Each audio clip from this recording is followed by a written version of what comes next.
Então o Barsi estava lá, e ele pegou um balanço na mão, começou Não, a sua maneira de simplificar. Ele já tinha intimidade. Ele já tinha, Cara, fez lógico. contabilidade. Contabilidade, lógico. Economia. Ele pegou lá, mas o que chamou a atenção foi os dividendos aí desse balanço que ele estava analisando. Então ele tinha o conhecimento, mas faltava aquela inspiraçãozinha. Então, os dividendos vieram aí ele falou, pô, que é isso? Porra, que legal isso daqui. Ele já frequentava o ambiente de bolsa por conta de uma influência dos amigos da economia, enfim, pelo fato dele auditar empresas de capital aberto. Então, ele começou a emergir um pouquinho mais nesse mundo de empresas de capital aberto. Né? Logo na década de 70, você teve o Fundo 157, que foi o próprio governo incentivando que boa parte das empresas fossem buscar recursos no mercado de capitais. Né? Foi uma tentativa, de fato, de empurrar o mercado. E aí, nessa época, as coisas começaram a prosperar e o mercado começou a ficar mais popular, vamos dizer assim, né? Então, investir em bolsa não era um negócio tão de bicho de sete cabeças assim, né? Mas não existia B3 naquela época, né? Não. Você tinha várias bolsas, eram as bolsas estaduais. Até 1999, se não me engano, a gente tinha até 9 bolsas. Nossa, e aí, no ano de 2000, unificou tudo para Bovespa, né? Depois BMF e Bovespa, você tem o de mercadorias e o de futuros, enfim. E aí, não lembro se foi em 2007 ou 2008, unificou para a B3 como a gente conhece hoje. Mas, enfim, você tinha várias bolsas espalhadas pelo Brasil, né? As mais populares eram a de São Paulo e a do Rio de Janeiro, que inclusive foi a que ocasionou o crash lá do Naginarras, enfim, né? Que é uma história muito famosa também, que tá no livro. Você já assistiu? Ah, tá no livro? Eu não o li ainda completo. Tem um documentário do Narras também, né, agora, né? Ah, eu não vi ainda. Vocês assistiram? Não vi ainda. Não vi também. Eu acho que saiu foi na Netflix, eu acho, cara. Eu tô muito afim de ver isso daí. Eu não vi. Eu gosto quando sai coisa assim do mercado financeiro, cara. Acho muito que é umas instigante. polêmicas, né? Histórias, né? Eu gosto de ouvir histórias, acho eu vi que é importante. Você postou no Instagram, você falou assim, muito bom. Eu até tirei um print e falei assim, nossa, eu vou procurar na Netflix. O que é uma... Madoff, né? Que é a Isso. maior pirâmide financeira. Nossa. Será que é do Madoff que saiu? Saiu agora do Madoff. Saiu ontem. Então, viajei. Você tá do contando Madoff. fake Mas você news já deu uma aqui. ideia boa aí. Mas tá aí uma que ideia, não? né? Pra Netflix. Fica aí a ideia. Vende o projeto pra eles. Não, deixa Prime Video que vocês façam aí Prime Video. Vai ser melhor. Pô, que legal. E aí, como que nasce essa questão assim, beleza? Aí ele começou a investir aí, então. Isso, porque por ele estar nesse ambiente, você querendo ou não, você é influenciado pelas pessoas que estão ao seu redor. Né? Ah, sim. A gente sabe como que é. Isso, sem dúvida. E aí, o que se fazia na época? Só se fazia comprar na baixa e vender na alta. Era só isso que se fazia. Ainda mais esse mercado que era incentivado, que era bastante volátil, que tinha bastante mutreta, né? A verdade é essa aqui. Tem histórias fantásticas de época de pregão, que era um negócio... Os caras se batiam. Tem história de levar...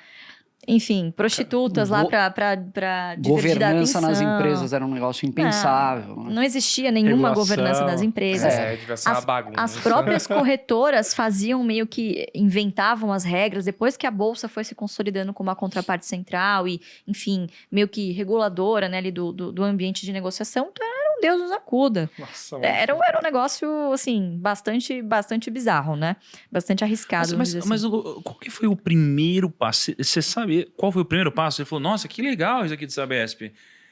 Qual foi a primeira ação que ele comprou? O que ele fez? CESP. Não foi a primeira, ele já tinha tido outras experiências de comprar e vender, viu que isso aqui não é pra mim, porque ele via as pessoas nessa inconstância. Então, um dia você ganhava a grana pra comprar o carro, no outro dia você não tinha grana pra abastecer o carro que você comprou. Aí você tinha que vender e você já perdeu tudo. Então, ele falou, eu não posso viver nesses altos e baixos. Deve existir alguma maneira aqui de, prosperar, né? Então, ele começou a fazer o que os controladores das empresas fazem. E aí, ele começou a fazer isso com a CESP, né? A CESP, na época, era uma empresa que ele conhecia profundamente, porque ele já havia prestado serviços para a empresa. Nessa época, ele já estava saindo um pouquinho disso. E começou a trabalhar no mercado, como operador. Então, ele era trabalhava lá, né, em uma corretora, no pitch mesmo.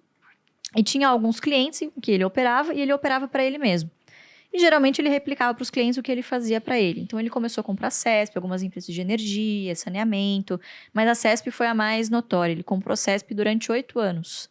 Só CESP. Só CESP, basicamente só CESP. Tinha alguns outros pequenos investimentos, mas comprar mesmo, de ter metas, de assumir um compromisso e falar, bom, vou ter 100 mil CESP. Esse era o objetivo.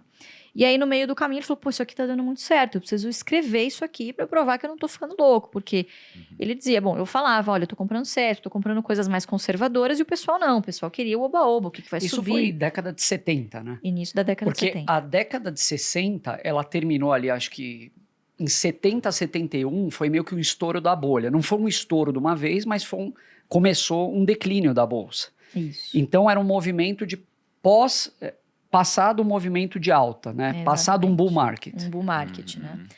Então, ele foi comprando essas ações da CESP e comprou CESP até atingir 100 mil ações. E ali, o que ele recebia de dividendos já tinha mais do que pagado todo o investimento que ele fez nas ações. E ficou por um bom tempo. Ele acho que só veio vender CESP faz uns 10 anos. Ele vendeu e agora voltou de novo a comprar Auren, que agora mudou de nome, né? Não chama mais CESP. Então, ficou com isso aí por 40 anos na carteira, rendendo dividendos. 40 anos. 40 anos na carteira. Dividendos por 40 E anos. você aí compra uma ação, fica 4 meses caindo, já fica desesperado. Não quer fica- vender. fica 4 4 meses? meses. 4 meses. 4 meses é muito, né? Eu tô sendo otimista com o pessoal do Primocast, porque eu não quero acreditar que essa galera compra num dia e vende no outro.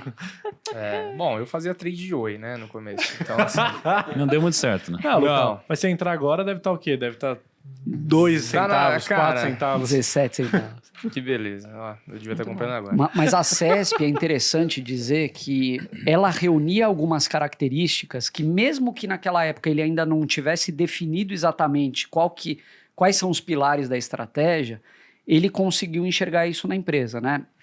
Que era um setor altamente perene, um setor que já tinha algum repasse inflacionário de alguma forma, então ele estava protegido de inflação.